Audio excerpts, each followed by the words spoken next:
যে ভগবান সত্যযুগে রাজা হলো, এ রাজ সিংহাসন পেল, এ রাজ বর্ষণে রাজ অলঙ্কার পরিধান করলো। যে ভগবান ত্রেতাযুগে রাজা হলো, রাজ সিংহাসন পেল, রাজ বর্ষণে রাজ অলঙ্কার পরিধান করলো, সেই ভগবান দাপর যুগে এসেও রাজা হলো, রাজ সিংহাসন পেল, রাজ অলঙ্কার রাজ বর্ষণ পরিধান করলো।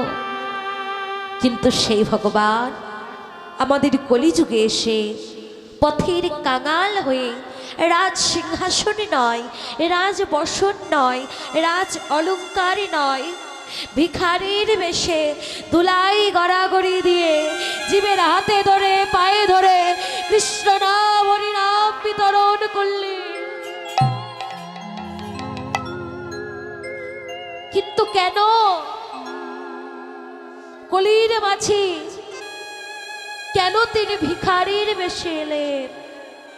পুরবের প্রতিজ্ঞা ছিল গর্ভ মনীষণে কলির জীব উদ্ধারবে হরিনাম সংকীর্তনে। হরিনাম সংকীর্তনে মহাপ্রভুর বেশে কলির জীবকে উদ্ধার করবে, এটা পুরবের প্রতিজ্ঞা নিয়ে এসেছিল কলির মাঝে ভগবান। স্বপ্নাদৃষ্টি রাধারানীকেও বলেছিলেন কেমন ভাবে তিনি কলির জীবকে উদ্ধার করবেন। মনে পড়ে বাবা স্বপ্ন বিলাসীর কথা। রাধা গোবিন্দ কৃষ্ণ কালী লীলা সমাপ্ত করে কেলি বিলাস কুঞ্জিতে যখন শয়নে আছে, রাধারানী স্বপ্নে দেখছে এক যুবক যার চাচুর কিশোর চুল, কাঁধে রয়েছে ভিক্ষার ঝুলি, গৌর বরণ, হাতে রয়েছে কুমণ্ডল আর একটা লাঠি। সুরধনীর তীর থেকে হেঁটে হেঁটে যায়, কখনো কৃষ্ণ বলে ধুলাই গড়াগড়ি দেয়, আবার কখনো রাধে বলে ধুলাই গড়াগড়ি দেয়। রাধে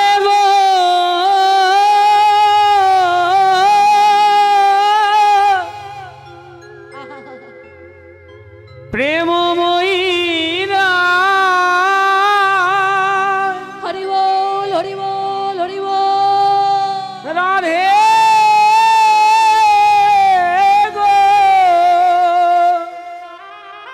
এই স্বপ্ন দেখে রাধারানী চিৎকার করে উঠলেন, উঠোই উঠো প্রাণনাথ, কি দেখিলাম অকোষা, এক যুবা গৌর বর, কিবা তার রূপঠা, যিনি শত কটিকা, রসরাজ রসের সাদ, রসের পরাণ বধূ গো, বধূ গো বধূ ওঠো ওঠো বধূ ওঠো।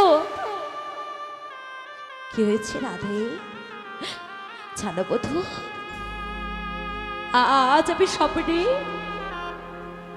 একটা যুবককে দেখেছি,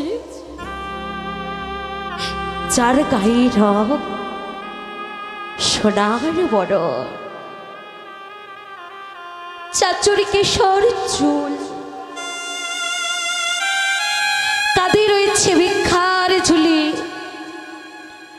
হাতে রয়েছে দণ্ড কুমণ্ডল,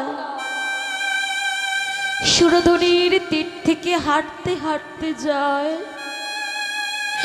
কখনো কৃষ্ণ বলে ধুলাই গড়াগড়ি দেয়, আবার কখনো রাধে বলে ধুলাই গড়াগড়ি দেয়। জানো বধূ, ওই যুবককে দেখে আমার মনে প্রাণ কেমন যেন হরণ হয়ে গেল। বধূ গো, শুনেছি কোন সতী নারী যদি পরপুরুষের স্বপ্নও দেখে, তাতেও নাকি তার সতীত্ব হরণ হয়। কিন্তু বধূ, আমি তো তোমাকে ছাড়া কখনো কাউকে ভালোবাসিনি,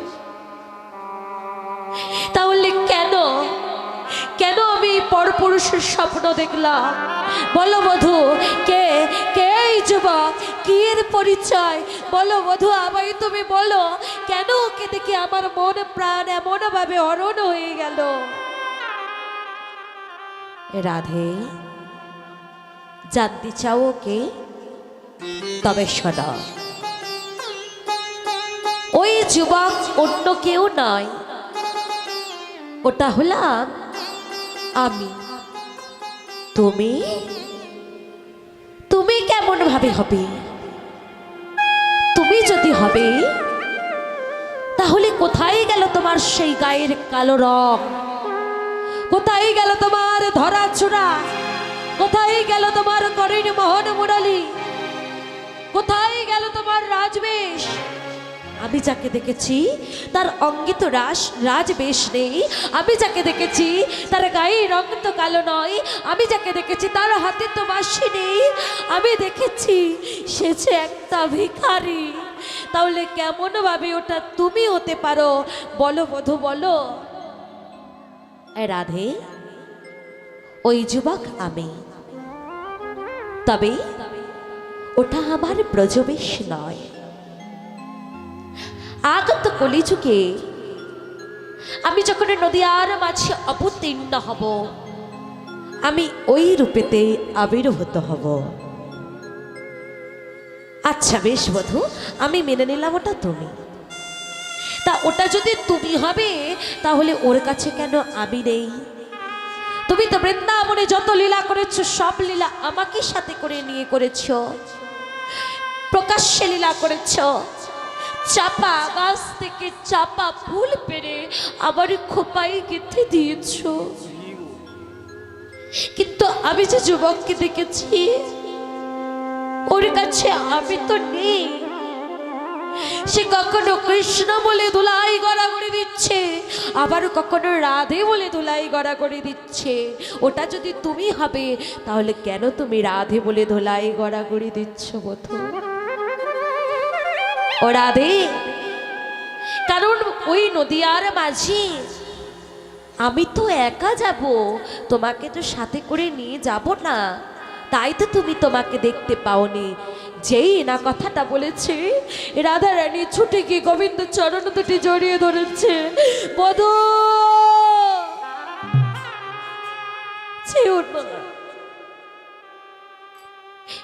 আমাকে ছেড়ে যেও না বধূ, আমি তোমায় ছাড়া থাকতে পারবো না। বধূ গো, আমায় তুমি সাথে করে নিয়ে চলো, আমায় তুমি একা ফেলে যেও না। তোমায় ছাড়া আমি থাকতে পারবো না বধূ, তোমায় ছাড়া আমি থাকতে পারবো না। আহা, এটা কি বলে প্রেম? এটা কি বলে ভালোবাসা? আর আমাদের ভালোবাসাটা কেমন? দুদিনের ভালোবাসা। দুদিন ভালোবাসলাম, ফোনেতে হাই হ্যালো করলাম, দুদিন পর দুটো পথে দুজনে চলে গেলাম। কেউ কারোর খোঁজ রাখি না কে কেমন আছে। এটা হলো আমাদের ভালোবাসা। কিন্তু ভক্ত ভগবানের ভালোবাসা, রাধা গোবিন্দের ভালোবাসাটা এমন ছিল না। ভালোবাসলে তো কাঁদতে হয়, ভালোবাসলে অনেক তো বাধা হয়, কিন্তু সমস্ত বাধা অতিক্রম করে যারা এগিয়ে যেতে পারে তাকে তো বলে আসল ভালোবাসা। ভগবান কি যারা ভালোবেসেছে তারা সবাই কেঁদেছে। চিন্তা করো বিষ্ণুপ্রিয়ার কথা। ছোট্ট একটি মেয়ে 14টা বছর নদিয়ার মাঝে থাকার পর মহাপ্রভুকে ভালোবেসে বিবাহ করেছিল। কি অপরাধ ছিল তার? মহাপ্রভুকে একটু ভালোবেসেছিল, শ্রী চৈতন্যকে একটু ভালোবেসেছিল, গৌরহরিকে একটু ভালোবেসেছিল। তাই কি ছিল তার অপরাধ? তাই কি 14টা বছর বয়সী স্বামী হারা হয়ে নদীয়ার মাঝে পড়ে পড়ে কাঁদতে হয়েছিল ওই ছোট্ট বিষ্ণুপ্রিয়াকে?